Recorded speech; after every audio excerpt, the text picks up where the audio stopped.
السلام علیکم ورحمۃ اللہ وبرکاتہ۔ الحمد للہ رب العالمین والصلاة والسلام علی اشرف الانبیاء والمرسلین نبینا محمد وعلی آلہ وصحبہ اجمعین، اما بعد۔ محترم سامعین اکرام، رمضان کا آخری عشرہ نہایت ہی اہم ہے، اس لیے کہ اس عشرے میں ایک ایسی رات آتی ہے جو 1000 مہینوں کی عبادت سے بہتر ہے۔ تو ہم کو چاہیے کہ ہم اس مہینے میں زیادہ سے زیادہ اللہ رب العالمین کی عبادتیں کریں اور قیمتی لمحات کو اللہ تعالیٰ کے ذکر میں، دعاؤں میں، اپنے گناہوں کی بخشش میں، توبہ و استغفار میں بسر کریں۔ حضرت انس بن مالک رضی اللہ تعالیٰ عنہ سے مروی ہے، نبی کریم صلی اللہ علیہ وسلم نے ارشاد فرمایا ہے کہ تم پر ایک ایسا مہینہ آیا ہے جس میں ایک ایسی رات ہے جو 1000 مہینوں کی عبادت سے بہتر ہے۔ جو شخص اس رات کے خیر سے محروم رہا وہ تمام خیر سے محروم رہا، اور اس رات سے وہی شخص محروم ہو سکتا ہے جو بد نصیب اور بدبخت ہوگا۔ اس حدیث کو امام احمد بن حنبل رحمۃ اللہ علیہ نے اپنی کتاب مسند میں ذکر کیا ہے، اور امام البانی رحمۃ اللہ علیہ نے اسے حسن درجے کا قرار دیا ہے۔ محترم سامعین، ان ایام میں نبی کریم صلی اللہ علیہ وسلم رمضان کے آخری عشرے میں بہت زیادہ عبادتیں کیا کرتے تھے۔ امی عائشہ ام المؤمنین صدیقہ بنت صدیق عائشہ رضی اللہ تعالی عنہا سے روایت ہے، نبی کریم صلی اللہ علیہ وسلم رمضان کے آخری عشرے میں جتنا محنت کرتے تھے دوسرے ایام میں اتنا زیادہ عبادتوں میں مشغول نہیں ہوتے تھے۔ اور اسی طریقے سے امی عائشہ رضی اللہ تعالی عنہا سے مروی ہے کہ جیسے ہی رمضان کا آخری عشرہ آ جاتا تو نبی کریم صلی اللہ علیہ وسلم کی سنت یہ تھی کہ آپ شد مئزرہ احیا لیلہ و ایقظ اہلہ، کہ آپ کمر بستہ ہو جاتے اللہ رب العالمین کی عبادت کی خاطر، اور رات بھر جاگ کر اللہ رب العالمین کی عبادت کرتے اور اپنے گھر والوں کو جگاتے۔ تو محترم سامعین، ہمیں بھی اسوہ نبی صلی اللہ علیہ وسلم کو سامنے رکھتے ہوئے جیسے ہی رمضان کا آخری عشرہ آ جاتا ہے تو ہم کو عبادتوں میں مشغول ہو جانا چاہیے،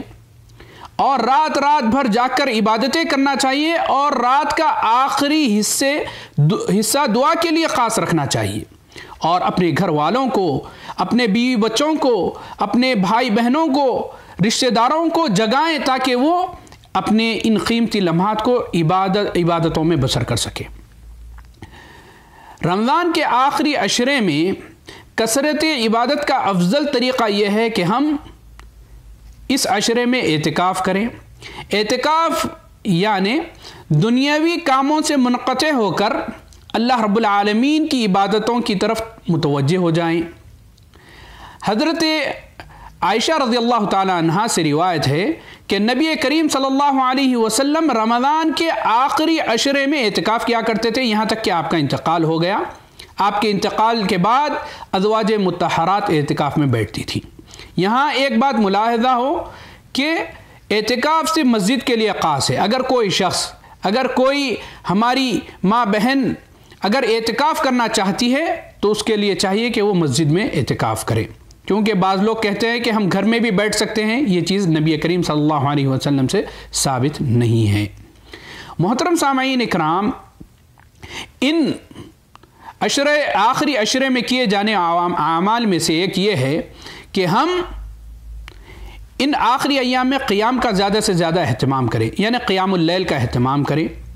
نبی کریم صلی اللہ علیہ وسلم نے ارشاد فرمایا، من قام لیلۃ القدر ایمانا واحتسابا غفر له ما تقدم من ذنبہ، کہ جس شخص نے لیلۃ القدر میں قیام کیا ہے ایمان کی حالت اور اجر و ثواب کی نیت سے، تو اس کے پچھلے تمام گناہ معاف کر دیے جاتے ہیں۔ تو محترم سامعین، حضرت عائشہ رضی اللہ تعالی عنہا سے روایت ہے کہ انہوں نے کہا کہ نبی کریم صلی اللہ علیہ وسلم نے ارشاد فرمایا کہ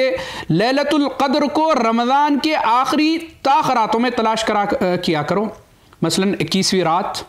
23ویں رات، 25ویں رات، 27ویں رات اور 29ویں رات۔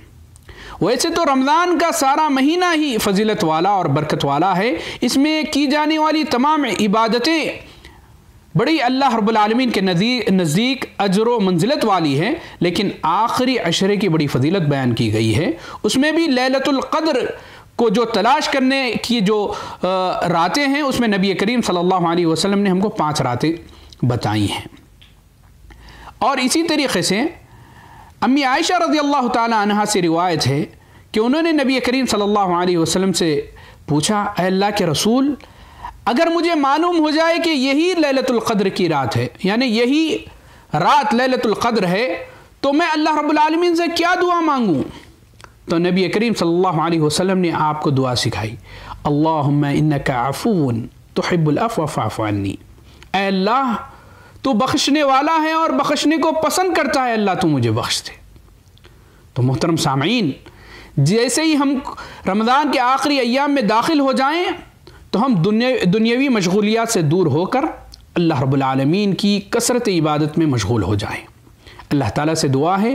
کہ اللہ تعالیٰ ہم کو رمضان کے آخری عشرے میں زیادہ سے زیادہ اللہ رب العالمین کی رضا و خوشنودی کے لیے عبادتیں کرنے اور لیلۃ القدر ہم کو عطا فرمائے۔ والسلام علیکم ورحمۃ اللہ وبرکاتہ۔